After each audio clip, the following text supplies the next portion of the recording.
네, 안녕하세요. 저는 세종연구소에 서 있는 김정섭이라고 합니다. 오늘 사실은 여러분들이 어떤 데 관심이 있으신지는 정확하게 모르고 왔어요.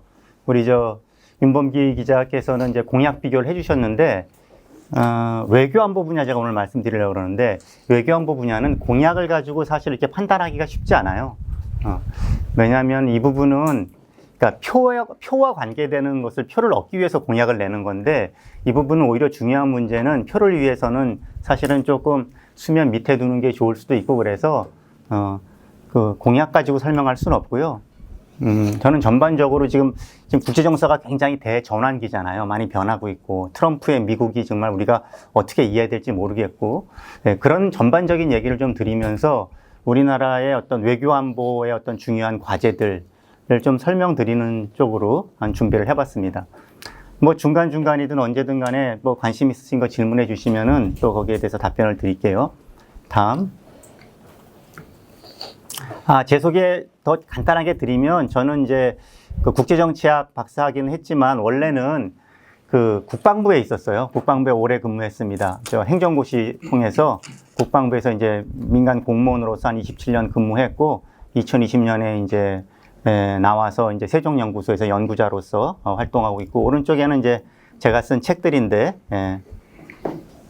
오늘 강의 들어보시고 재밌으시면 네, 다음. 오늘 준비한 건 제가 이렇게 준비를 했는데요. 일단 미국이 달라졌고, 이 지금의 우리 국제 질서는 미국이 떠받치고 있는 거니까 또 세계도 달라지고 있고, 이걸 좀 간단하게 설명드리고 나서 우크라이나 전쟁과 또 이로 인한 유라시아 질서의 변화, 그리고 이제 남아있는 화약고로 대만 해협과 한반도라고 할 수 있는데, 요 두 가지를 제가 이렇게 시간이 될런지 모르겠습니다. 그래서 이 부분은 좀 약간 간단하게 하거나 생략했다가 나중에 시간 되면 더 말씀드리고, 오히려 오늘 중심은 이제 마지막에 이런 혼돈의 시대에 우리 한국 외교안보의 어떤 방향성과 과제는 뭐가 돼야 될까, 이런 걸 나누는 쪽으로 좀 말씀을 드려보겠습니다. 오른쪽에 그 사진 보시면은 위아래 두 개가 있잖아요. 위로 보면 저 얄타회담 이후에 2차 세계대전 이후에 전후 질서를 승전국이 이제 이것을 만들어가는 새 거두가 있었죠. 루즈벨트 대통령, 처칠, 영국의 처칠 수상, 또 한 명 누굽니까? 스탈린. 네네. 그 밑에는 합성한 거긴 하지만 지금은 누구예요? 그죠? 영국은 이제 이제 저물어 가고 있고요. 그 자리에 이제 중국이 들어선 거죠. 저는 이제 강대국 정치가 다시 지금 복귀했는데, 그것을 상징하는 재미있는 거기 때문에 한번 비교해 봤고요. 다음. 자, 이제 첫 번째, 아까 말씀드렸듯이 미국이 달라졌어요. 우리가 익숙하게 알던 미국이 아닙니다, 정말. 이제 그런 미국이 다시 돌아오리라고 기대할 수 없고요. 그래서 세계도 달라지고 있는데, 다음. 먼저 한번 이런 사진 몇 개 볼게요. 먼로 독트린 뭔지 아세요? 이거 19세기 초반에 미국의 그 제임스 먼로라고 미국 대통령 이름을 딴 먼로 독트린. 그러니까 1823년쯤 됐나? 그때 이 어떤 선언을 해요. 미국의 대통령, 먼로 대통령이. 그게 뭐냐면은, 이 아메리카 대륙에 대해서 유럽 열강의 간섭을 배제를 선언합니다. 그러니까 미국도 유럽에 관여하지 않겠지만 유럽 열강도 아메리카 대륙에는 관여하지 말라, 식민지를 두지 말라라고 선언을 해요. 이게 뭐냐면 아메리카 대륙은 미국의 세력권이다라고, 이제 여긴 내 영역이다라고 선언한 거죠. 그러면서 그 이후에 이제 미국이 계속 카리브해 연안으로 해서 사실 뭐 괌, 하와이로 이렇게 확장해 나가잖아요. 여러분 괌도 가보셨고 하와이도 가보셨어요? 네, 안 가보셨어요? 가보세요. 저는 어느 순간에 여기가 왜 미국령이지? 미국 땅이지? 이런 생각이 들어요. 예, 다 이때 19세기 때 20세기 초반에 사실 이렇게 미국이 확장해 가면서 된 건데, 이거를 뭐 옛날 얘기 들으려고 하는 게 아니라 오른쪽은 뭐라고 써 있어요? 돈노 독트린? 이게 뭘까요? 도널드 트럼프잖아요. 그러니까 이게 왜 이런 말이 나오냐면은, 여기 사진 보시면은 요즘 무슨 말이에요, 트럼프가? 캐나다 보고 미국의 51번째 주가 되라. 그 다음에 저 멕시코만이 미국만으로 명칭을 바꾼다. 또 더 이제 충격적인 것은 그린란드가 덴마크령이에요. 그 덴마크 보고 그린란드 팔으라고. 만약 안 팔면은 군사력 사용도 뭐 불사하겠다, 이런 얘기도 하고. 또 파나마 운하 있잖아요. 파나마 운하에 대해서도 저 통제권을 미국이 가져가겠다, 이런 얘기를 하는 거죠. 이게 푸틴이 우크라이나 침공했을 때 뭐라 그랬어요? 미국을 비롯한 서방에서. 주권국가의 어떤 그 영토적 존엄성을 침범한 거에 대해서 이제 비난했던 거잖아요. 근데 뭐 파나마 운하 우리가 갖겠다, 그린란드 군사력을 사용하겠다, 뭐 이런 얘기가 이제 미국 대통령 입에서 나오니까 이게 처음에는 그냥 농담하는 줄 알았거든요. 근데 좀 진심인 것 같아요. 뭐 그린란드 이런 거 관련돼서는. 이 그린란드 관련돼서 몇 개 더 실제 트럼프나 그 부통령이 한 말인데요. 예. 트럼프 대통령이 그런 거예요. 최근입니다. 한 2달 전에. 국제안보를 위해서 그린란드가 우린 반드시 필요하다. 반드시 이루어질 거다. 제이디 벤스 부통령은 이제 아예 그린란드 방문해서 이런 얘기 해요. 덴마크가 그동안에 그린란드 해준 게 뭐가 있냐. 우리한테 오면 훨씬 더 잘해줄 거다. 그러면서 마지막에 또 이제 그 다음날 트럼프 대통령이 다시 우리는 반드시 그린란드를 가져온다. 100%다. 군사력 사용도 배제하지 않는다. 이런 얘기를 한다는 거죠. 이게 도대체 이걸 어떻게 이해해야 되나. 다음. 이건 무슨 사진인가요? 예. 이게 이제 우크라이나 전쟁 관련돼 가지고 백악관에서 젤렌스키 대통령과 이제 그 정상회담을 하다가 설전 막 벌이고 이런 동영상 혹시 보셨는지 모르겠는데 엄청났죠? 예. 그리고 그 이제 종전, 우크라이나 종전이 지금 사실은 뭐 조금 지지부진하지만 바이든 때만 해도 어땠어요, 미국이? 우크라이나를 전폭적으로 지지했잖아요. 그리고 절대 푸틴이 승리하지 않도록 서방 유럽 국가들과 함께 우크라이나를 지원해 줬는데 지금 어떻습니까? 거의 뭐 180도 바뀐 셈이에요. 트럼프가 이제 종전을 막 압박하면서 그 조건을 상당 부분 러시아에 유리한 쪽으로 많이 이제 강요를 하죠. 그러니까 이게 원래 발단이 됐던 게 이제 나토 가입이라는 게 있었는데 우크라이나가 나토 가입 이런 거 이제 비현실적이더라고 차단하고 또 지금 러시아가 한 우크라이나 영토의 한 20% 정도 점령하고 있어요. 그거를 되찾아야 되는 거잖아요. 저 젤렌스키 우크라이나 대통령은. 근데 이 트럼프 행정부 들어서서 그거를 되찾는 것도 비현실적이다. 뭐 이런 식으로 굉장히 러시아의 이제 입장을 두둔하는 그런 종전을 하면서 미국의 지원을 이제 거둬들이니까 이제 막 그러면서 러시아랑 직접 협상을 막 오른쪽 위에 사진은 러시아랑 미국이랑 직접 협상을 막 단판식으로 하는 겁니다. 그러니까 밑에 맨 오른쪽에 사진이 이제 유럽 정상들이 놀래가지고 긴급 정상회담 하는 거예요. 그러니까 이게 지금 그리고 요거 네, 좋습니다. 다음. 이건 뭐예요? 트럼프 대통령이 상호관세 발표한 사진이죠. 그죠? 오른쪽에 여러 나라들에 대해서, 뭐, 어떤 나라는 35, 40, 뭐, 이렇게 했는데, 저 숫자가 사실 어떻게 나왔는지도 잘 모르겠대요. 전문가들이 아무리 들여다봐도. 뭐, 엉터리래요, 한마디로. 근데, 저 정도 높은 관세율을 매긴다는 거는 무역을 하지 말자는 거거든요. 네, 전 세계를 상대로 그렇게 관세 전쟁을 선포를 했고, 또 그러다가 막 미국의 경제에 문제 생기는 신호가 오니까 또 뭐 90일 유예를 선언하고 지금 뭐 왔다 갔다 하고 있어요. 그래서 이런 게 지금 몇 가지 장면만 보여드렸는데 이걸 도대체 우리가 어떻게 봐야 되나, 이런 걸 어떻게 이해하고 그럼 앞으로의 국제 질서는 어떻게 달라지나, 이런 걸 보자는 거죠. 다음. 왜 여기까지 왔는지에 대해서 여러 가지 설명이 있어요. 근데 이 중에서 사실 미국의 잘못도 상당 부분 있었다는 건데 뭐냐면은 지금 우리가 익숙하게 지금 살고 있는 이 세상은 사실은 2차 세계대전 이후에 미국 주도로 만든 질서예요. 그죠? 자유무역하고 WTO 만들고 또 IMF, 우리도 IMF 구제금융 받았지만 IMF 만들고 세계은행 만들고 이런 경제 질서 만들고요. 그 다음에 이제 미국 주도의 동맹, 글로벌 동맹 질서, 유럽 쪽엔 나토, 이 동아시아 쪽에서는 미일 동맹, 한미 동맹, 뭐 필리핀 동맹, 뭐 이런 식으로. 이렇게 미국이 만들어서 쭉 왔던 질서인데 특히나 이제 냉전이 끝나면서 소련이 무너졌잖아요. 그때 이제 미국이 이 2차 세계대전 이후에 이제 그 동서 나눠져 있을 때 그 반쪽을 세계를 지배했다가 이제 냉전이 끝나니까 이게 글로벌 질서가 됐단 말이에요. 근데 이때 굉장히 낙관적이었죠, 미국이. 어떻게 보면 조금 지나치게 낙관적이었고 조금 오만했고 너무 승리주의에 차 있었죠. 그때 유행했던 단어가 역사의 종언이라는 말이에요. 저 미국 학자, 일본계 학자 후쿠야마가 역사의 종말. 이게 무슨 말이냐면 더 이상 인류의 진보는 없다. 이제 완성됐다. 자유민주주의로, 시장 경제로. 왜? 그동안에 뭐 독일의 파시즘하고도 싸워서 승리했고, 그 다음에 스탈린의 공산주의와 싸워서도 승리했고, 나치즘도 물리쳤고, 그러니까 이제 역사가 더 이상 발전할 것도 없이 이제 완성됐다고 선언한 거예요. 그리고 일로 수렴될 거다. 근데 지금 그런가요, 어디? 푸틴의 러시아도 있고, 특히 시진핑의 중국도 다른 체제로 미국하고 경쟁할 수 있는 수준이 계속 되고 있잖아요. 그러니까 이 자유민주주의의 대안이라는 게 있구나, 경쟁이 되는구나, 뭐 이제 이런 사람들의 생각을 하게 됐고요. 특히나 이제 탈냉전 이후에 이제 냉전이 끝나고 나서 미국 외교에 어떤 치명적 실수들이 있었다라는 것이 지적되는데, 대표적인 게 대테러 전쟁이에요.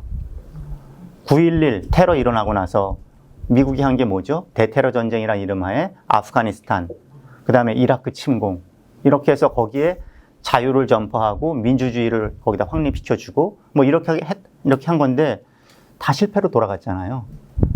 아프가니스탄 전쟁 그 수많은 사람들이 죽고 수십조 돈을 거기다 쏟아 부었는데 미국이 뭐 어떻게 보면 도망치듯이 빠져나오자마자 다시 탈레반이 잡았잖아요, 지금. 이라크도 마찬가지죠. 이라크도 사실은 이라크 전쟁, 이라크 침공이라고 그러죠. 왜 일으켰어요, 미국이? 뭐 여러 가지 이유가 있죠, 실질적으로는. 거기 지정학적인 이유도 있고 석유도 있고 다 있지만, 또 하나 명분은 이라크의 사담 후세인이 WMD를 개발한다. 그러니까 핵을 개발한다. 라는 그걸 가지고 이제 그러지 못하도록 침공에 들어간 건데, 막상 들어가 보니까 샅샅이 뒤졌는데 아무것도 없었어요. 있지도 않은 WMD를 가지고 이제 어떻게 보면 그것도 주권 국가를 침공한 거예요. 그때 유엔의 승인이 없이. 그래서 이런 실패들을 거듭하고 이러는 와중에 이제 중국과 러시아가 서서히 강대국으로 다시 이제 부상한 거죠. 그러니까 이제 우크라이나 전쟁 같은 경우에는 뭐 여러 가지 이 해석의 차이들이 있어요. 푸틴이 갑자기 주권 국가인 우크라이나를 침공에 들어갔으니까 이제 그거 비난할 수 있고, 그거 잘못됐다고 지적할 수 있고, 뭐 이런 그런 측면도 있지만, 이제 러시아 입장이거나 아니면 또 여기에 대해서 이제 뭐 또 이것에 동조하는 해석 같은 경우에는, 물론 주권 국가를 침공한 건 러시아가 잘못한 거지만 그 원인 제공을 미국이 했다라는 그런 해석이 있습니다. 있을 수 있어요. 왜냐하면 나토가 팽창한 거죠. 나토라는 게 뭐예요? 북대서양 조약기구죠, 그죠? 이게 뭐냐면 1949년에 그때 냉전 초기에 이제 소련의 침략으로부터 이 서유럽을 보호하기 위해서 주로 이제 서유럽 국가들과 미국, 캐나다 이런 게 동맹을 맺은 거잖아요. 근데 냉전이 끝났잖아요. 소련이 무너졌잖아요. 그러면은 나토도 없어지는 게 맞잖아요, 논리적으로는. 근데 없애지 않았어요. 소련은 무너졌는데, 이게 적이 무너졌는데 이 동맹은 그대로 놔뒀어요. 놔둔 정도가 아니라 오히려 회원국을 늘려가면서 팽창해 갔죠. 그 회원국은 원래 소련의 위성국들, 동유럽 국가들을 다 받아들이기 시작했단 말이에요. 폴란드니 뭐 헝가리니 이런 나라들. 원래는 이 나토에 상대한, 나토를 적대시한 소련의 위성국이었는데, 소련이 무너지고 나서는 그 나라들 오히려 나토 회원국으로 가입시킨 거죠. 그러니까 이게 점점 러시아 입장에서는 자신의 국경을 향해서 적대적인 이런 동맹 체제가 이렇게 접근해 온다고 이제 느꼈던 거고, 러시아는 굉장히 거기 비난을 했어요. 옐친 시대 때도 그렇고 푸틴 일기 때도 그렇고. 근데 그때는 미국이 무시했죠. 그리고 그렇게 무시하고 진격해 여기 이제 확장에 들어가도 뭐 러시아가 힘이 없었으니까 그때는 그냥 참을 수밖에 없었죠. 컴플레인만 하고. 근데 이제 러시아도 어느 정도 이제 좀 힘을 회복하고 안정을 회복하고 났는데, 우크라이나까지, 여러분들 이제 지도 여기는 없지만 지도 한번 나중에 보세요. 우크라이나는 수천 킬로미터를 러시아랑 국경을 접하고 있어요. 폴란드나 헝가리 이런 나라들랑 또 다른 나라인데, 이런 나라조차 이제 나토에 가입한다고 하니까 이제 러시아로서는 이거는 임계점을 넘었다. 러시아 안보를 위협한다. 이제 이런 판단을 하고 드디어 실력 행사에 나선 거라고 볼 수도 있거든요. 그러니까 이게 뭐냐면, 어떻게 보냐면, 이게 냉전 끝나고 나서 미국이 너무 자신만만하고, 그리고 또 어떻게 보면 러시아에 대해서 환상도 있었어요. 러시아도 민주화 되겠다. 이제 고르바초프의 옐친, 그래서 이제 서구화 될 거다, 민주화 될 거다, 막 이런 어떤 낙관적인 환상이 있었고, 다른 한편으로는 좀 약간 과소평가한 거죠, 러시아를. 뭐, 나토 팽창한들, 이렇게 한들 러시아가 그럼 어떡하겠어? 라고 이제 밀어붙였는데, 이것이 이제 드디어, 이제 문제로 이번에 우크라이나 전쟁으로 이제 나타난 거고요. 또 반면에는 이제 중국이 부상하잖아요. 중국도 WTO 가입시켜서 중국도 뭐 완전히 민주주의 국가 될지는 모르겠지만 훨씬 더 권위주의 색채가 약해져서 이런 이제 미국 질서에 편입될 거다, 순응할 거다라고 했는데, 그것도 사실은 좀 낙관적이고 과소평가였다. 그러니까 대테러 전쟁에 빠져 있는 동안 러시아와 중국이 부상하는 이런 거를 이제 방치했다. 이제 이런 이제 미국 내 자기 비판이 있습니다. 그리고 무엇보다도 저 사진에 보면은 지금 미국을 상징한 엉클 샘이 지구본을 저 힘겹게 들고 있잖아요. 이제 버거운 거예요. 미국의 패권을 유지하기가. 이 패권이란 미국이 패권국인데 말하자면 이 패권에는 돈이 많이 들어가잖아요. 그죠? 이 질서를 유지하려면. 그거를 미국의 중산층이 더 이상 부담할 생각이 이제 없어지는 거죠.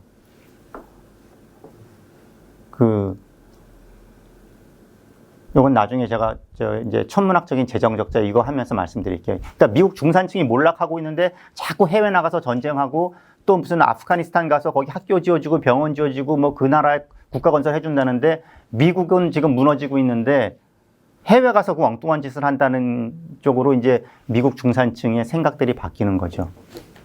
그 트럼프가요, 이번에 이제 두 번째 됐잖아요.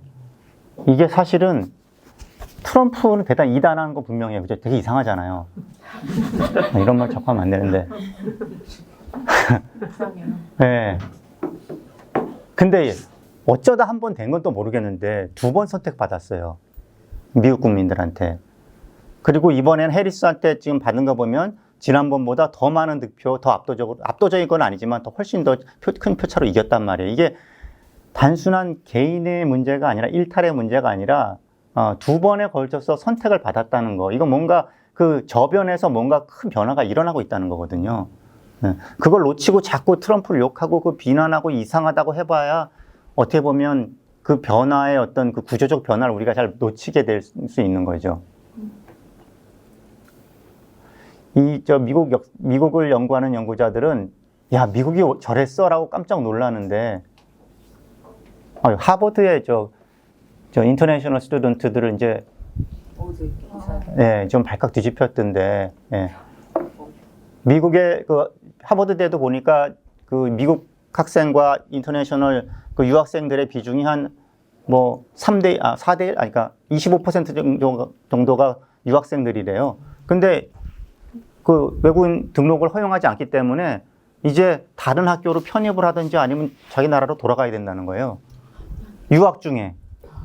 하버드 갔는데 이제 학위도 못 받고 돌아오게 생겼어요. 그러니까 이런 게 지금 막 일어나는 세상인데, 그래서 우리가 알았던 미국이 맞나 이런 건데, 한편으로 이런 얘기들을 해요. 역사적으로 사실은 미국에는 두 개의 미국이 있었다. 크게 보면. 우리가 흔히 접하는 미국은 동서부 엘리트, 동부 엘리트, 서부 이쪽에 미국을 많이 우리가 접한 거였다.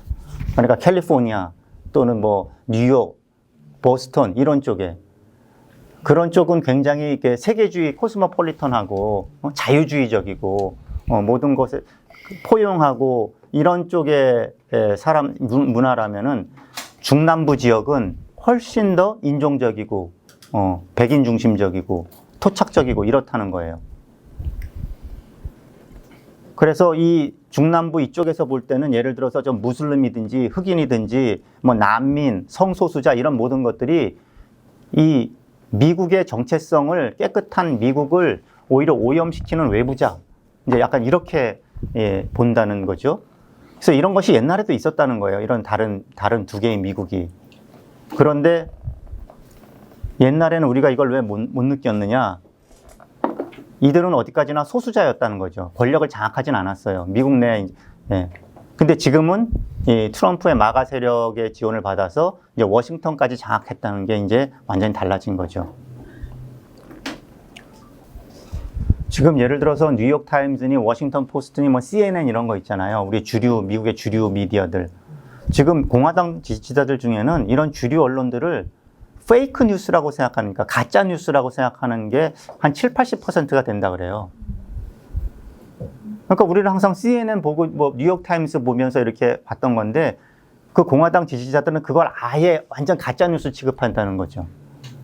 그래서 그거 CNN 보고 미국을 보면은 잘못 이해한다는 거예요, 이제. 우리나라 많은 미국 학자들, 미국 전공자들이 지난번 힐러리 때도 트럼프 당선되는 거 틀렸죠. 이번에도 또 많은 사람들 틀렸어요. 왜? 옛날 가지고 있던 그 렌즈로 미국을 보니까. 그래서 이런 일들이 벌어지고 있다는 거고요. 다음. 그래서 미국 보수가 지금 성격이 변했다는, 공화당이 옛날부터 이러진 않았죠. 미 공화당이라는 게, 이 공화당도 여러 가지 이제 거기 흐름들이 있는데, 예를 들어서 우리가 미국 보수, 레이건 대통령 생각나잖아요. 그 아들 부시도 생각나고. 이 굉장히 국제주의적이란 말이에요. 근데 지금 그런 공화당의 그 옛날 레이건이즘 이런 세력들은 굉장히 지금은 이제 주변화돼 가지고 지금 마가 세력들, 미국을 다시 위대하게 하라는 이 세력들이 지금 공화당을 장악했다는 거죠. 미 보수도. 그래서 누가 진정한 미국인인가 이런 거 얘기할 때도 아까 말씀드렸듯이 반이민주의, 이민에 대해서 엄청 강경하고 인종적이고 백인 남성 위주고 이렇다는 거고요. 이런 나라, 이런 쪽에서는 생각들은 뭐 자유무역이니 세계화니 이런 거에 대해서 굉장히 이 반대와 혐오가 있습니다. 그리고 이제 네오콘이라고 그러죠. 아까 말씀드린 이라크 전쟁 이런 것들도 굉장히 이제 부정적이에요. 여기 지금 오른쪽에 있는 사진이 누굽니까? 제이디 벤스 미 부통령이잖아요. 이 사람 이라크 전쟁에도 참전했어요, 자기가 직접. 그 전쟁이 얼마나 흠결이 많고 실패한 전쟁이라는 걸 이 사람 몸소 체험했어요. 그래서 그 전쟁, 이런 전쟁 이제에 대해서 굉장히 반대하면서 이러는 거고. 지금 그래서 트럼프 이후에 그럼 미국이 어떻게 될까? 그 다음 대통령이 누가 될까? 이건 뭐 아무도 모르죠, 사실은. 많이 남았으니까. 트럼프 대통령이 이번에 철저하게 실패하면은 그래도 조금 온건한 쪽으로 좀 다시 변할 여지가 없진 않겠죠? 근데 만약에 지금 지금 제이디 벤스가 지금 급진 우인 세력의 아이콘처럼 되어 있는데 이 사람이 만약에 트럼프 뒤를 이어받게 되면 더 심할 거예요, 아마. 지금 좀 그런 기로에 서 있다. 다음. 제가 이제 이 얘기를 너무 많이 드렸는데 이게 우리나라 외교안보 얘기하려고 해도 이런 전반적인 질서 변화를 좀 알고 나서 말씀드리자는 거예요. 아까 미국의 재정적자 국가부채 말씀드렸는데 이게 진짜 큰 문제예요. 지금 미국의 국가부채가 이제 GDP 규모를 넘어섰어요. 한 10년 내에, 한 10년 전만 해도 GDP의 한 70% 정도였는데 지금 이제는 100%를 넘어섰습니다. 이게 이렇게 부채가 늘어난다는 걸 못 뜻해요. 여러분, 빚이 많아지면 뭐가 문제가 돼요? 여러분, 은행이나 이런 데서 빚 없으세요? 이자. 네, 이자. 네, 그 파산. 다음이요. 이자 비용이 지금 엄청난 거예요.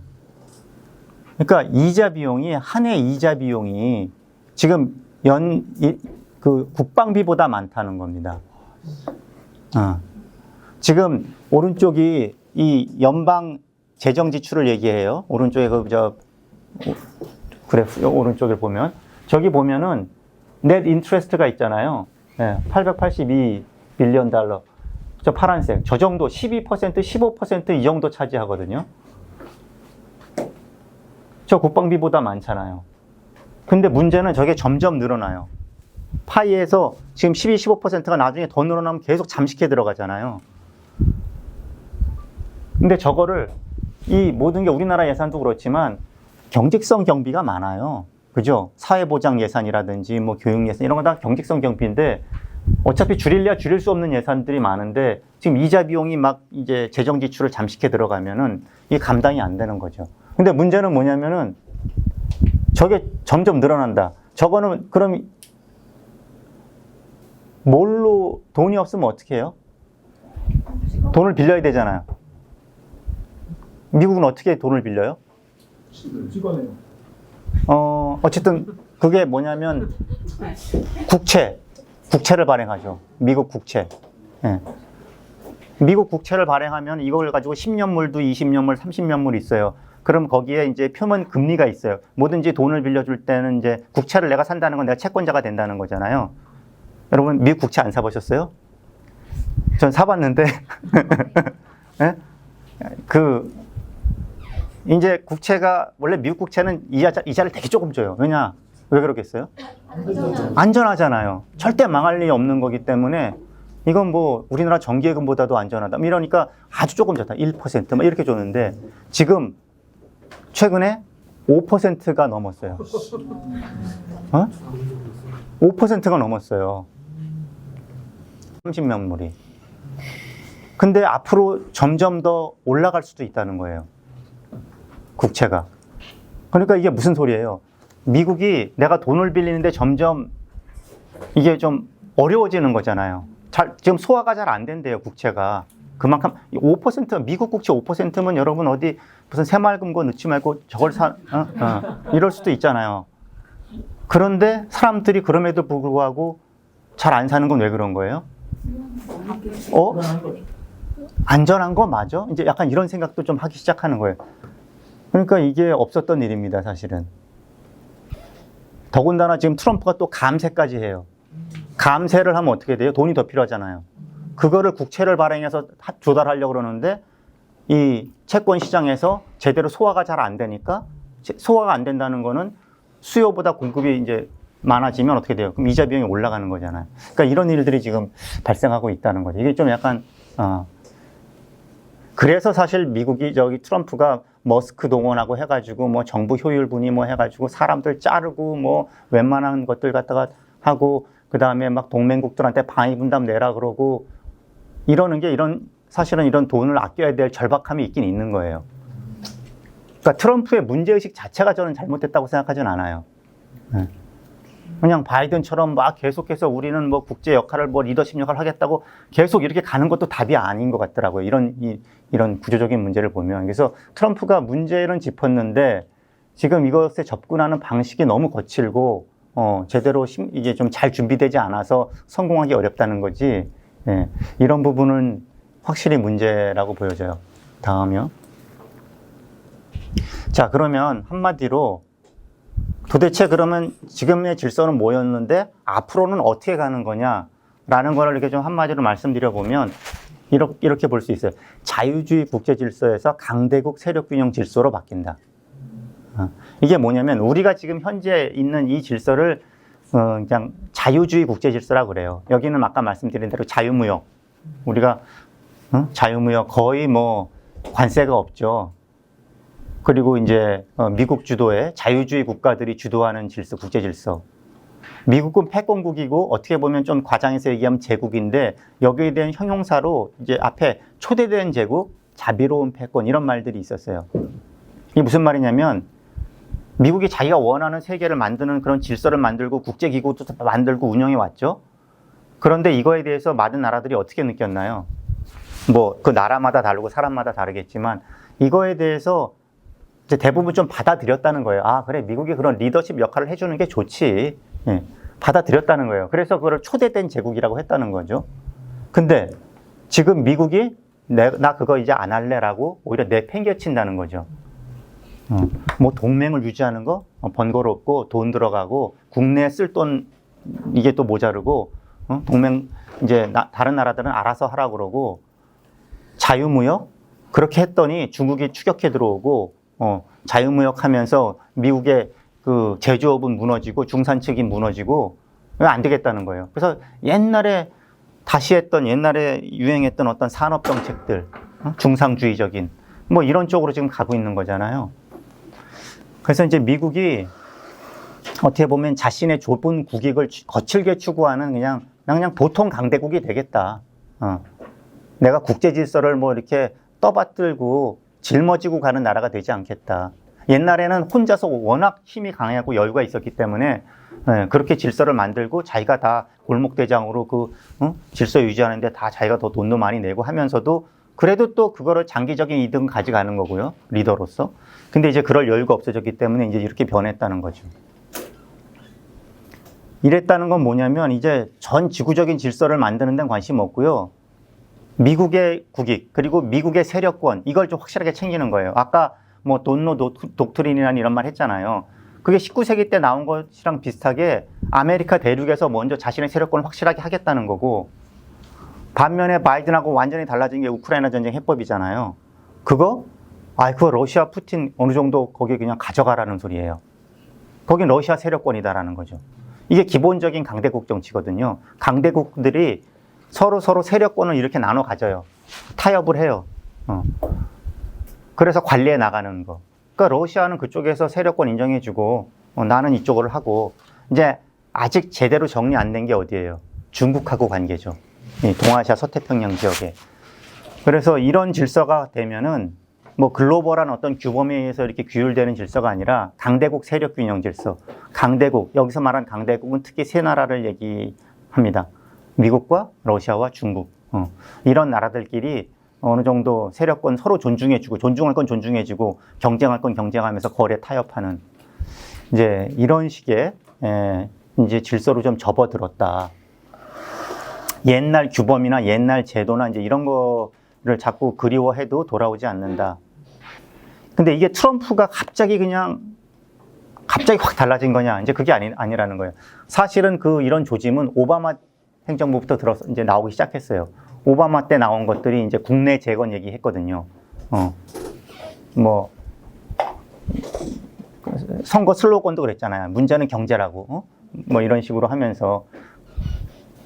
그리고 나서 바이든 행정부에서도 마찬가지예요. 바이든이 뭐 자유진영 규합하고 막 이런 전통적인 어프로치도 했지만, 사실은 바이든도 막 IRA 이렇게 해서 보조금 주고 멀쩡하게 다른 나라에 있는 제조업을 갖다가 미국으로 억지로 끌어들이려고 막 노력했잖아요. 그리고 뭐 중국한테 반도체 수출 이런 거 수출 통제하고 못하게 하고, 그 WTO에 어긋나는 자유무역에 어긋나는 걸 바이든 행정부도 막 굉장히 시도 많이 했어요. 시도가 아니라 그렇게 해왔고 그 흐름으로 지금 가고 있는 거예요, 트럼프도.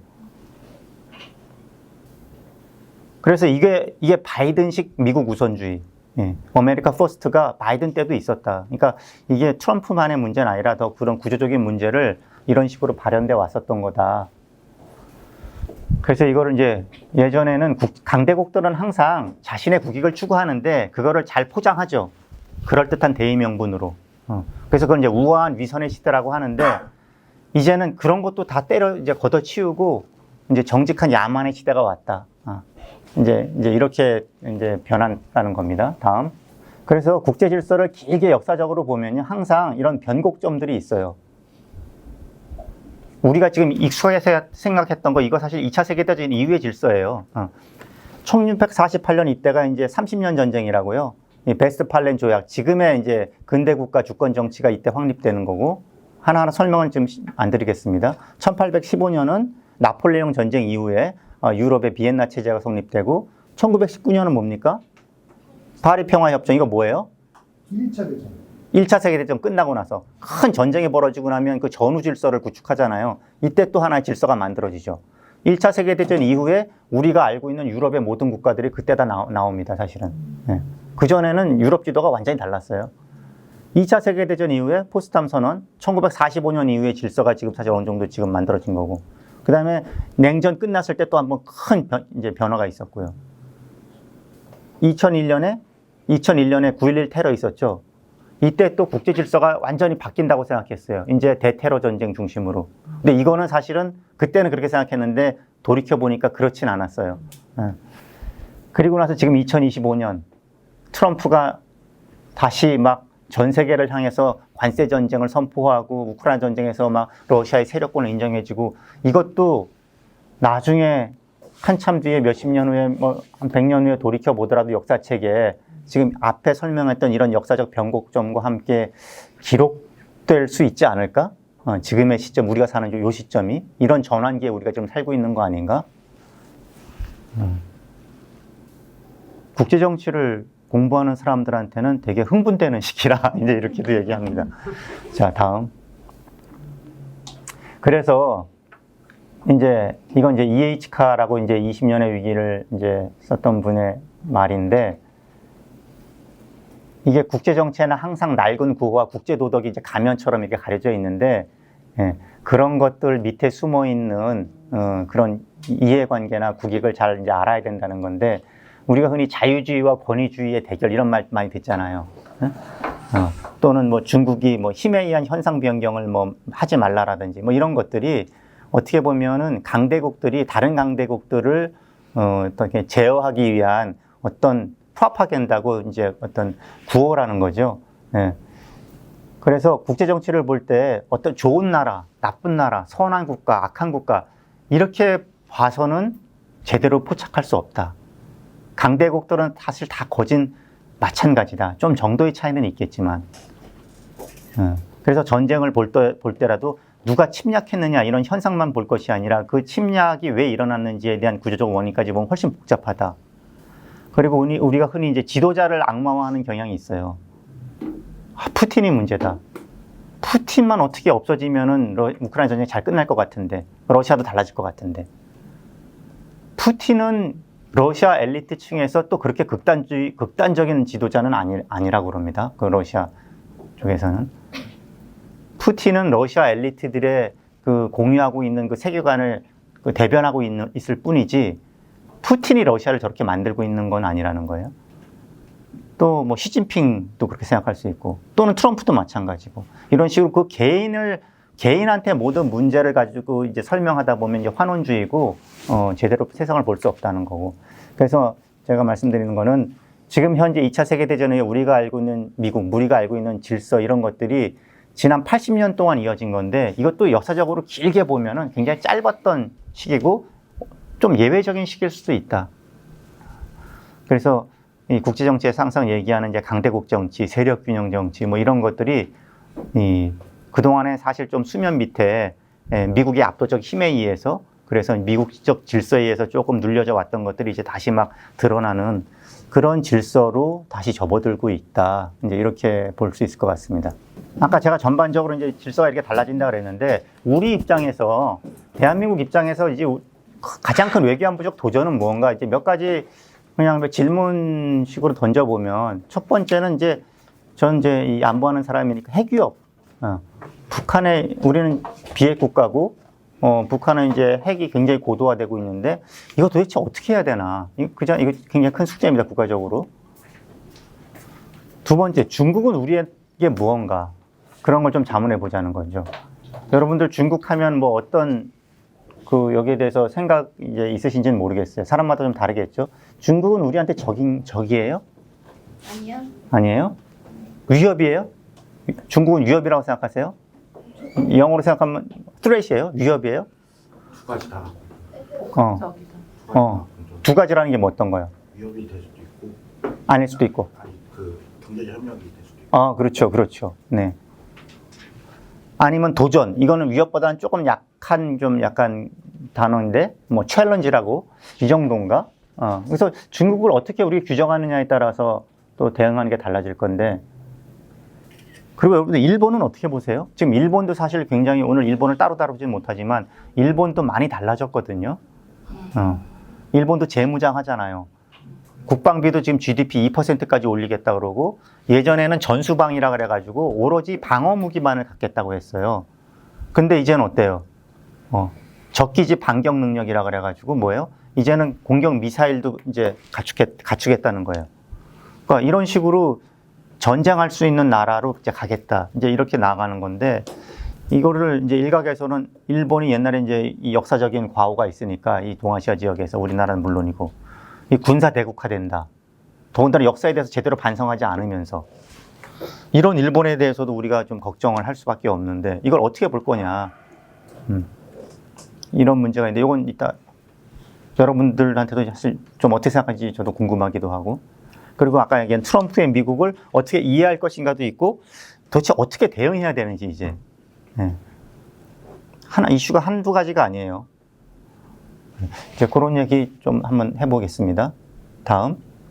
지금은요, 어떻게 보면 진영 대결의 시대라고 보기는 좀 더 어려워요. 미중 간의 전략 경쟁 시기는 맞는데, 냉전 때처럼 뭐 자유주의 진영, 권위주의 진영 뭐 이렇게 나뉘어져 있는 시대라고 보기는 어렵단 말이에요.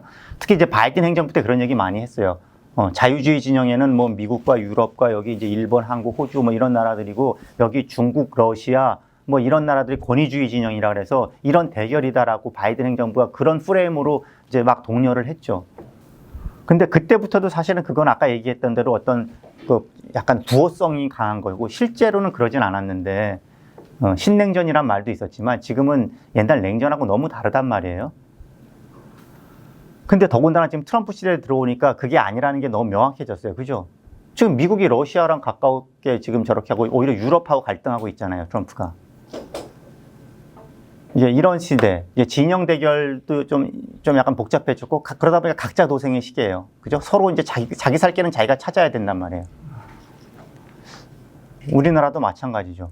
그래서 우리 한국 외교의 좌표 정립이라는 게 굉장히 중요한데 이제 두 번째부터 말씀드리면요. 특히 이제 군사적으로 안보적으로 보면요. 이제 한미동맹도 많이 변화의 조짐이 있습니다. 분명히. 그죠? 트럼프가 이제 잠정 국방전략 지침이라고 이 미 국방부에서 이제 한 건데 여기에는 그런 말이 있어요. 미 펜타곤이 생각하는 가장 중요하고 유일한 그 계획은 본토 방어, 미 본토 방어와 대만의 침공을 저지하는 것. 그 두 가지뿐이라는 거예요. 나머지 위협, 나머지 어떤 지역적인 위협들이 있잖아요. 동맹국들한테. 그 북한 위협이 됐든 뭐 러시아 위협이 됐든 그거는 미국의 동맹국들이 주된 책임을 져라라고 분명히 거기다 그렇게 얘기해요. 그러니까 이게 무슨 우리한테 주는 거는 이 동맹에서 이제 어떤 리스크 얘기할 때 반기의 위험이라는 거 얘기하거든요. 버려진다는 뜻이에요. 아니 우리는 미국을 믿고 있는데 저렇게 북한의 위협이나 이런 쪽은 너희들이 알아서 하라 그러고 미국이 손을 떼려는 거 아닌가? 이런 게 이제 두려움을 자극하는 거죠. 어제 또 한바탕 좀 약간의 소동이 있었습니다. 그 월스트리트 저널에서 보도를 했어요. 보셨어요? 주한미군 감축 철수까지는 아니고 한 4,500명 감축한다고. 그러니까 이런 식으로 이제 이런 것들이 뭐 자꾸 나오고 뭐 이런 상황인데 또 하나는 연루의 위험이라고요. 이건 뭐예요? 연루라는 건 뭐예요? 우리가 원치 않는 분쟁에 끌려 들어가는 거예요. 이게 뒤에 있던가? 그러니까 예를 들어서 이게 그 주한미군의 전략적 유연성이라는 말 앞으로 좀 몇 개 이제 뉴스에 앞으로 좀 나올 거예요. 이제 이건 뭐냐면은요. 옛날에 노무현 정부 때부터 사실 굉장히 이제 부각된 건데 뭐냐면 여기 주한미군이 있잖아요. 우리나라에 평택에 있잖아요. 오산 군산에 공군기지가 있고. 근데 이게 왜 있어요? 주한미군이 북한의 침략을 억제하고 만약에 억제가 깨져서 침략해 들어오면 방어하겠다고 있는 거 아니에요? 네, 주한미군이. 우리나라가 땅을 무상으로 제공했단 말이에요. 그죠? 이 기지를 무상으로 제공해요. 뭐 전기, 수도 이런 거 하나도 받지 않습니다. 근데 이게 미국이 더 이상 주한미군이 북한 위협에만 대응하는 군대가 아니다. 이쪽 동아시아 지역에서 어떤 위기가 발생하면 그거에 이렇게 유연하게 플렉서블하게 빼서 쓰겠다는 게 전략적 유연성이에요. 그러니까 대표적인 게 대만 해협에서 분쟁이 생기면 이제 대만 해협에 주한미군을 빼서 쓰겠다. 그래서 그때 노무현 정부 때 이런 얘기를 미국이 해가지고 그때 이거 가지고 엄청나게 동맹 이슈가 돼서 협상을 했었습니다. 뭐냐면은 여기 오산기지, 군산기지에 미군 전투기가 있는데 대만 해협에서 무슨 일이 발생하면 전투기가 여기서 떠가지고 중국하고 만약에 전쟁이 벌어졌을 때 그래서 오산 군산기지에서 떠서 여기서 작전을 대만 해협에서 하고 다시 여기서 내리고 또 뜨고 이렇게 되면 어떻게 되는 거예요? 중국이랑 싸우는데 우리나라 오산 군산기지가 발진기지가 되는 거잖아요. 그죠? 그럼 중국 입장에서는 그걸 가만히 둘 수 없고 우리 비행장을 때리게 되면 그럼 우리로서는 우리 영토가 공격받았으니까 또 반격 같이 가고 이런 것 때문에 대만 전쟁에 우리가 연루된다는 거죠. 그러니까 그런 것 때문에 그 당시 노무현 정부에서 안 된다. 주한미군을 그런 식으로 막 빼서 북한 위협이 아닌 지역적인 어떤 그런 분쟁에 그런 식으로 갖다 쓰면 안 된다. 만약에 그럴 경우가 있으면 한국 정부랑 상의해야 되고 사전에 노티스가 돼야 되고 또 어떤 어프로벌 승인도 있어야 되고 이런 절차를 좀 규정하자. 라는 이제 문제의식을 갖고 미국이랑 협상을 했던 거죠. 우리로서는 좀 당연히 그렇지 않겠어요? 우리 땅에 우리를 지키러 왔고 그래서 우리가 기지를 제공하고 이렇게 해왔는데 아니 다른 데 가서 전쟁하는데 여기를 기지로 막 활용하면 우리가 전쟁에 말려드니까 근데 이게 결국에는 어떻게 됐냐면은, 근데 미국 입장에서는 그건 용납할 수 없다. 여기에 지금 한반도에 70년, 80년 미군이 있지만 전쟁도 벌어지지 않고, 근데 붙박이군으로 오로지 한목적으로 굉장히 융통성 없이 그렇게 놓는 건 이제 용납 안 된다. 미국 납세자 입장에서는 융통성 있게 쓸 수 있어야 된다라는 거예요. 그래서 결국 그 입장이 너무 팽팽해서 좀 약간 타협적인 결론밖에 이제 도출하지 못했어요. 우리는 미국의 전략적 유연성을 존중한다고 했어요. 그런데 미국은 반대로 한국 국민의 의지와 관계없이 이 동북아 분쟁에 개입하는 일은 없을 거다라고 또 이렇게 약속을 했어요. 두 개가 사실 좀 충돌하는 얘기거든요. 그냥 그런 식으로 선언적으로 이렇게 했는데, 이게 아마 이제 트럼프 행정부 들어왔으면은 훨씬 또 다시 한번 이슈로 또 이제 부각될 겁니다. 그래서 여기에 대해서 대만 문제에 대해서 우리가 어떻게 할 거냐, 이게 이제 우리의 큰 선택의 문제죠. 그래서 요거 마저 말씀드리면, 만약 이게 뭐 미중 간에 대만을 둘러싸서 이제 군사적 충돌이 있으면 절대 안 되겠죠. 이거는 뭐 강대국 간 이제 전쟁이니까 우크라이나 전쟁하고 또 다르거든요. 네. 그럼 이때 우리는 어떻게 하는 게 좋을까요? 여러분들은 어떻게 생각하세요? 미국 생각은 뭐냐면요, 동맹국이라는 거예요. 한미 동맹은 서로 어려울 때 상대가 공격받고 전쟁에 참여할 때 도와줘야 된다는 거예요. 북한한테 침략받던 미국이 도와주듯이 미국이 이 전쟁에 이제 하게 되면 동맹국으로서 당연히 응당에 지원을 해줘야 된다라는 생각을 할 수 있겠죠. 근데 우리 입장에서는 그래서 중국하고 우리가 전쟁을 당사자가 된다고 이제 이런 거잖아요. 그래서 지금 이 문제가 계속 예전부터 있었지만 이게 갈수록 좀 더 이제 좀 문제가 되는 거예요. 이 미중 간의 경쟁이 점점 치열해질수록. 그러니까 저는 이 대만 해협에서 전쟁이 벌어질 가능성이 그렇게 높지는 않다고 생각해요. 특히 중국이 지금 당장 뭐 대만을 침공해 들어간다거나 그렇다고 저는 이제 해석하진 않아요. 그런 사람들도 물론 있지만. 왜? 중국은 좀 시간을 길게 보면서 서서히 이 지역에 자기의 힘을 키워가면서 세력 균형 변화시켜서 전쟁 없이도 내가 대만을 복속시키겠다.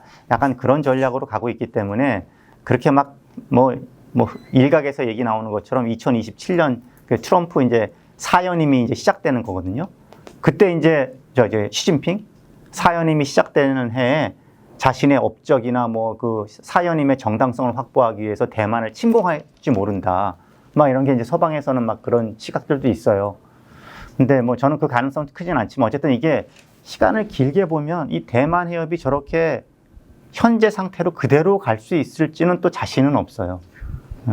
왜냐하면 중국 입장에서는 저건 반드시 통일해야 될 대상이거든요. 또 미국이나 서방 입장에서는 또 양보하기 어렵고 뭐 이런 문제인데 우리는 어떻게 해야 되느냐.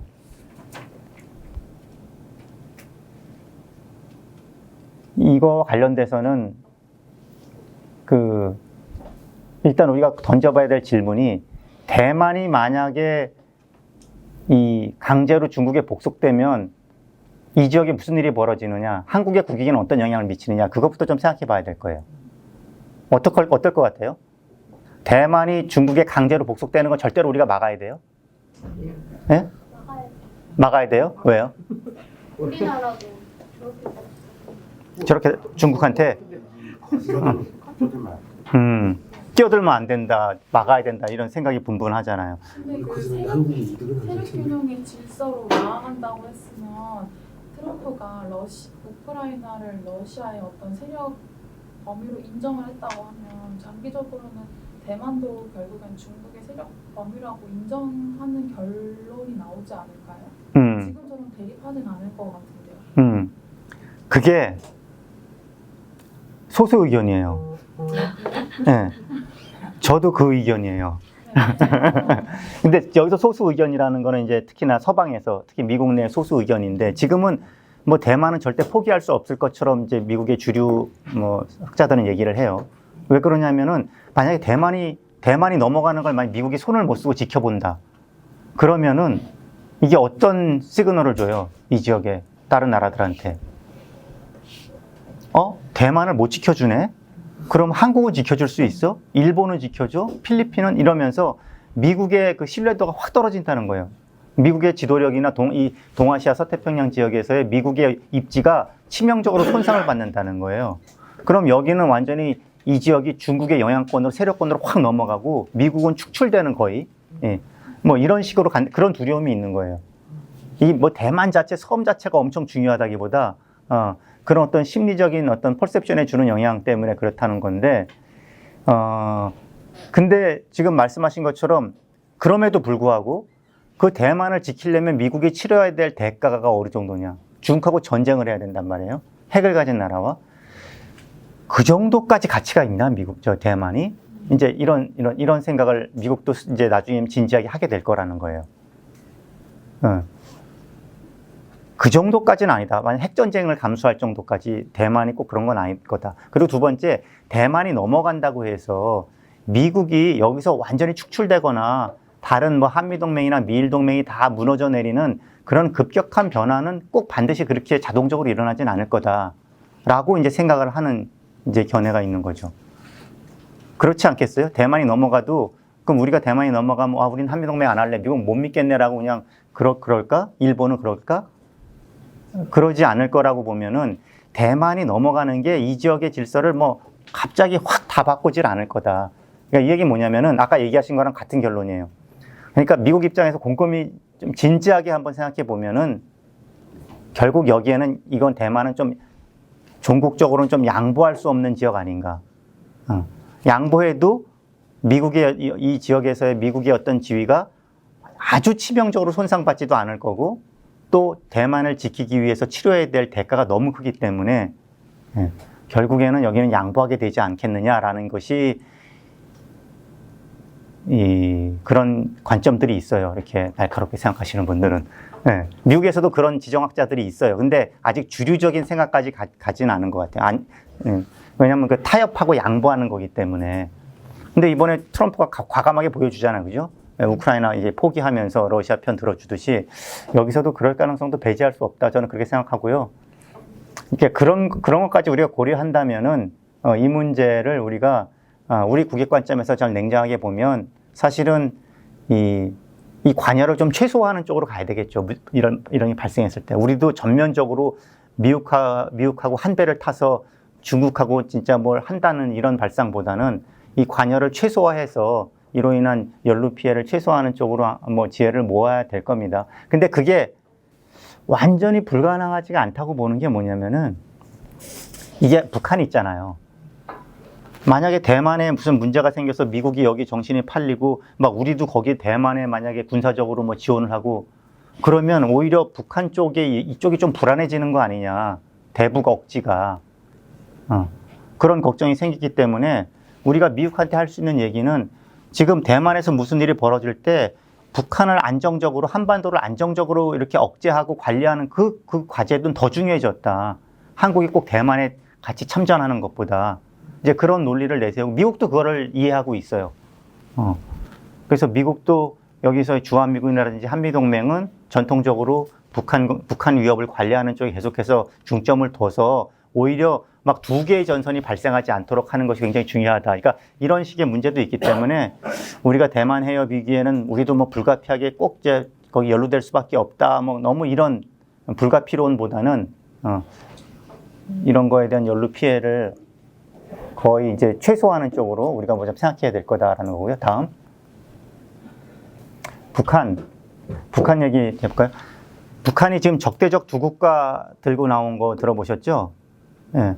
북한이 이제 남북 관계는 이제 더 이상 뭐 동족 관계도 아니고 통일을 지향하는 관계도 아니라는 거예요. 완전 두 개 국가고 그것도 적대적인 두 개 국가다. 특수 관계가 아니다라는 거. 지금 이거에 대해서 그럼 우리는 어떻게 이제 대응해야 될까라는 게 큰 숙제로 지워져 있습니다. 이제 뒤에 말씀드리겠지만 북한의 핵 능력이 진짜 계속 고도화되고 있어요. 하노이 회담 실패 그때 2017년, 18년 이때랑도 또 많이 달라졌어요. 북한의 핵은 예전에는 ICBM 개발을 해서 ICBM이라는 게 뭐냐면 대륙간 탄도탄 미사일에서 미 본토를 때릴 수 있는 거. 이렇게 해서 미국을 위협하면 이제 더 이상 미국도 북한을 위협하지 않을 거라는 그런 억제력 이제 중점을 뒀다면 지금은 ICBM도 하지만 전술핵을 통해서 단거리 미사일에 실어서 실제로 핵전쟁을 수행할 수 있는 능력, 핵전쟁 수행 능력 이런 쪽으로도 지금 많이 올라와 있거든요. 단거리 미사일에 실어서. 그래서 지금 이게 지금 거의 실질적으로는 이제 핵무장 국가가 됐고요. 그리고 더군다나 이제 북한은 아까 제가 생략했지만 러시아랑 동맹 복원이 됐잖아요. 이제는 제재도 먹히지 않아요. 유엔 제재 안 먹혀요. 왜? 러시아가 다 풀어주고 있잖아요. 옛날에 이제 중국만 어느 정도 이제 북한을 지원해 줬는데 이제는 중국보다 더 적극적으로 러시아가 뒷배가 돼주고 있어요. 북한은 예전부터 냉전 때도 중소간을 오가면서 이렇게 이런 지렛대 외교를 잘 했는데 지금 또 그런 현상 나타나고 있어요. 이제 너무 중국한테 매달릴 필요도 없이 러시아가 전폭적으로 지원해주고 있으니까 지금 중국과 러시아를 거의 이제 두 개 이제 패를 놓고선 있는 거죠. 지금 트럼프가 계속 북한에 대해서 이렇게 뭐 러브콜 보내잖아요. 근데 지금 반응이 없어요. 김정은이. 그거 왜 그럴까요? 지금 너무 입장이 좋은 거예요. 김정은은. 북한은 지금 탈냉전 이후에 가장 좋은 지정학적 환경을 맞았다. 지금 가장 좋아요.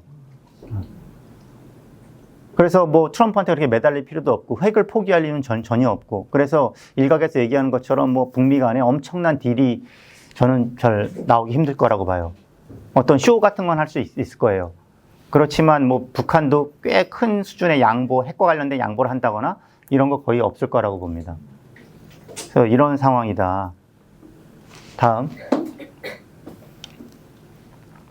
이건 조금 전에 말씀드린 바예요. 그러니까 북미 정상회담 막 뭐 바로 될 것처럼 했지만 전 예전부터 이렇게 세 가지 질문 던져보면 조기 성사도 생각보다 쉽지 않고 두 번째 딜이 성사된다고 하더라도 무슨 상당한 수준의 뭐 이런 북한도 뭐 핵과 관련된 양보가 있고 이런 것 좀 그건 어려울 거다. 낮은 수준의 합의 정도 뭐 있을 거고.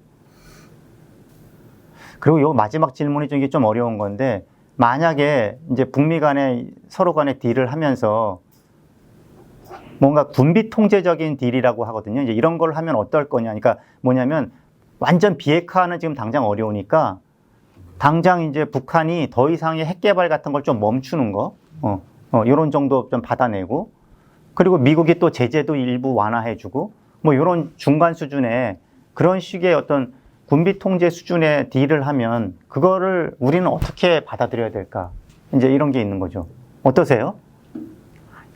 그러니까 이게 한편에서는 그럼 비핵화 완전 포기하게 되는 거고 실질적으로 제재도 풀어주게 되니까 이제 비핵화는 완전히 멀어지는 거고 그렇게 되면은 이제 뭐 북한은 완전히 핵 보유가 정당화되고 실질적으로는 그리고 남한은 소외되고 뭐 북한과 미국 간에 뭐 거래가 이루어지고 이건 절대 안 된다. 이제 이렇게 보는 시각이 하나 있고요. 주로 보수층에서는 이렇게 생각하고 진보 진영은 좀 어떤 식으로 보냐면 어차피 비핵화는 지금 굉장히 어렵다. 현실을 인정하자. 지금 제재가 안 통한다. 러시아 때문이라도. 그런 상황에서 아무 딜도 없이 뭐가 없었을 때는 북한의 핵 능력은 계속 고도화된다. 이거 조금이라도 멈추는 게 유리한 거 아니냐. 그리고 북미 간에 뭔가 관계가 좋아지면 당연히 한반도는 어떤 군사적이나 이런 건 안정화될 거 아니에요. 그러니까 그나마 이런 100점짜리는 아니지만 한 70점, 80점짜리 딜이라도 하는 게 낫다. 이제 이런 관점이 있는 거고. 이건 보는 시각에 따라서 다를 것 같아요.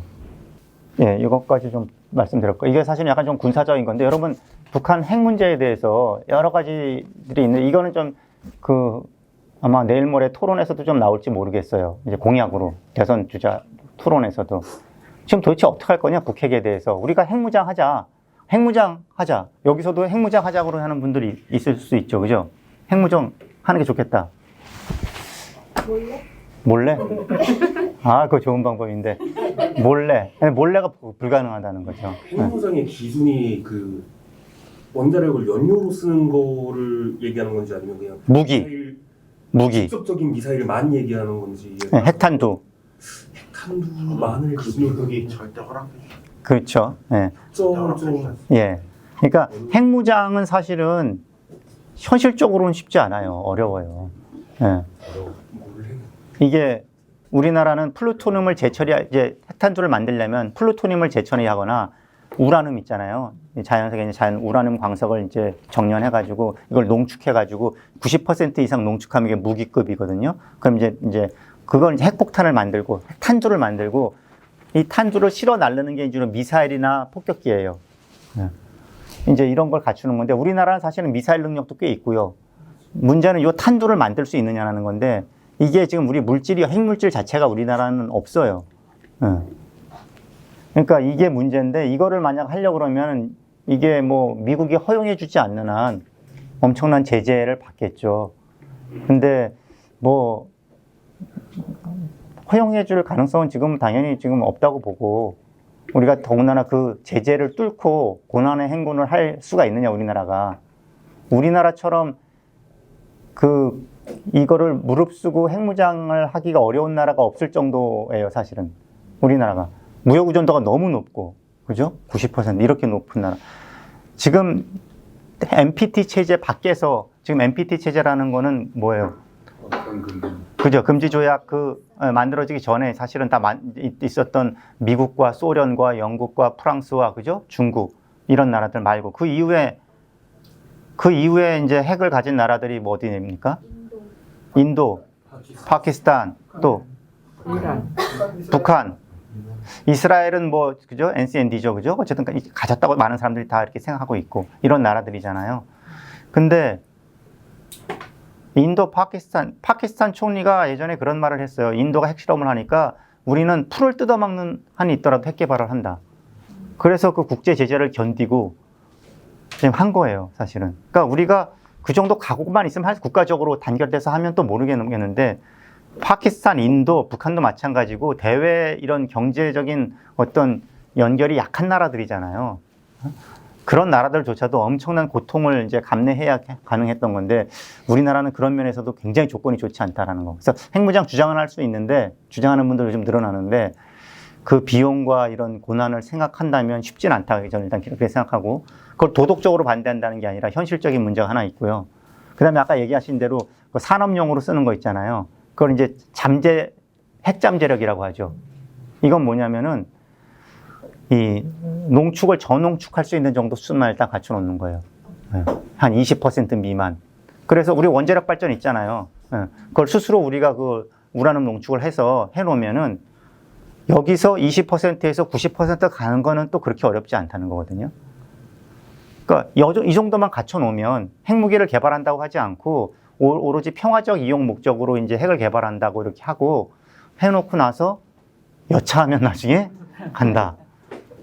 그게 핵 잠재력이에요. 근데 여차하면 간다라는 걸 뭐 다른 나라는 모르겠어요. 의심하죠, 당연히. 네. 그러니까 핵 잠재력이라는 말 하는 것, 핵 잠재력 확보 자체가 어려운 거죠. 그래서. 근데 이거는 가질 수 있으면 저는 가져야 된다고 생각하는데 산업적인 측면에서도 우리나라가 원전 지금 뭐 5개 원전 생산에 지금 세계 5위 국가인데도 자체적으로 지금 핵물질을 생산 못하는 나라거든요.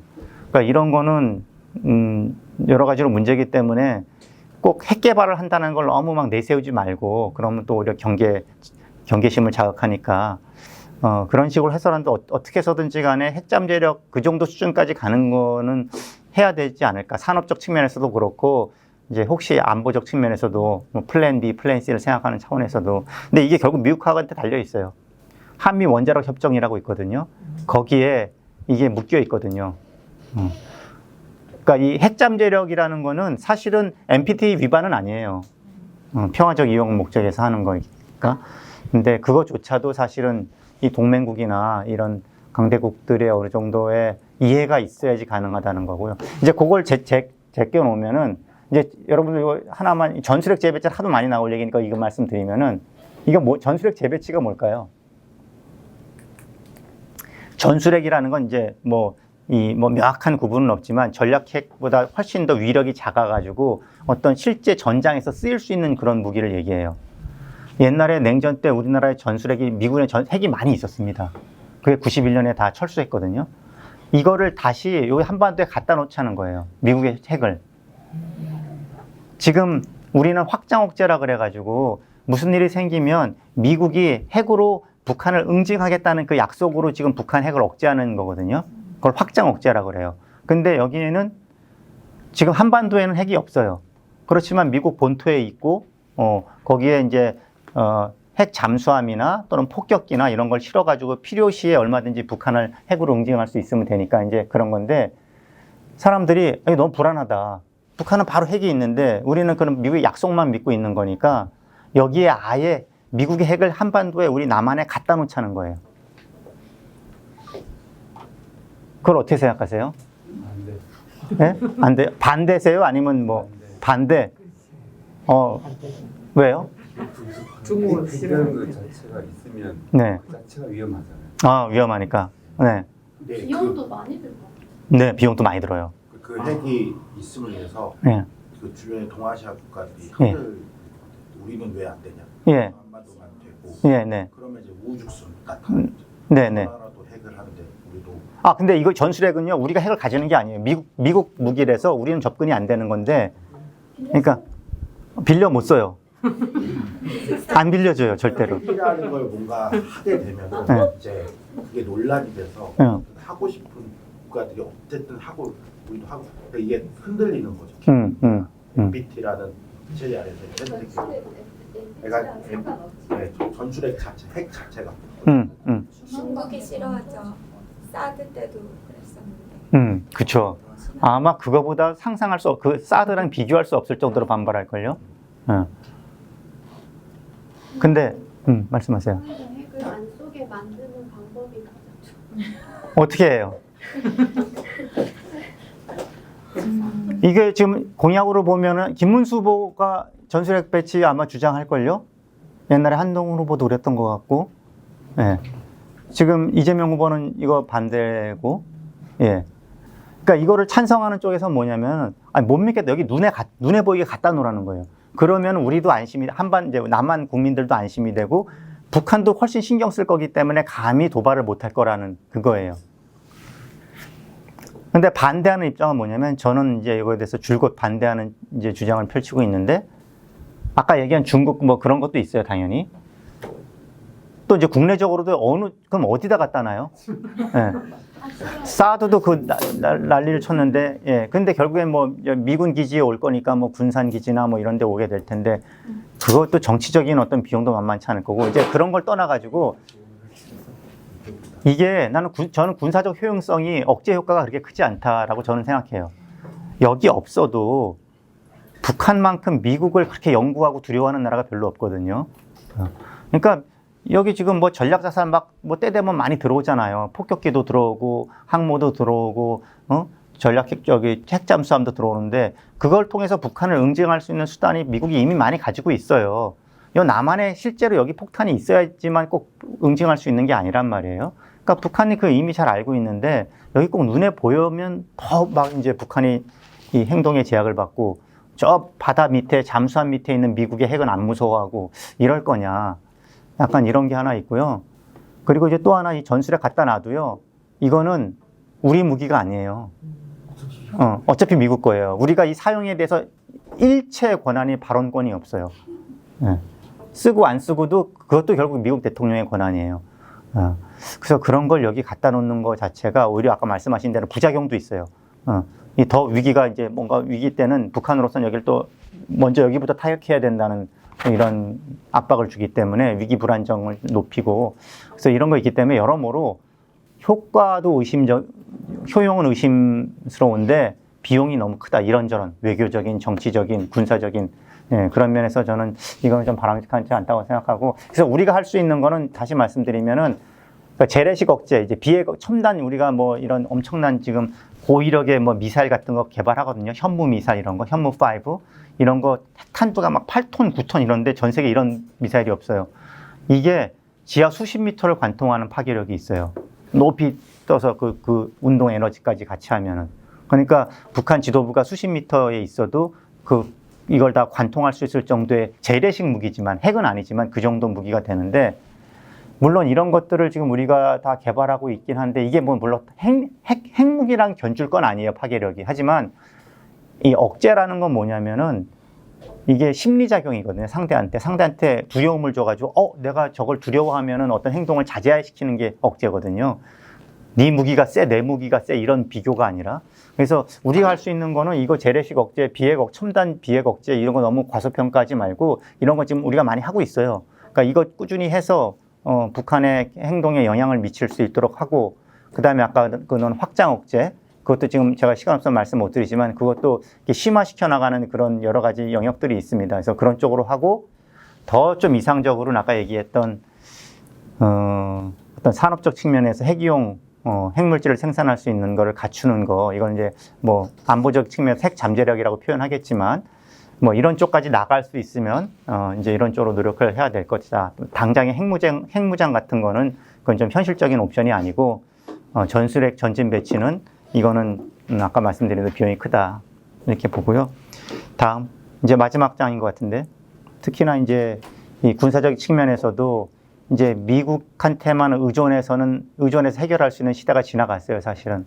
그래서 오늘 얘기는 못 드렸는데 전시작전 통제권 뭐 이런 거라든지 이런 거 환수라든지 우리가 할 수 있는 범위 자강에 노력하고, 또 국제적으로는 사실은 이 미국하고 관계는 여전히 중요하지만 그거를 계속해서 유지해 나가는 가운데 또 이런 위협 같은 거를 잘 관리하는 것도 중요한 것 같아요.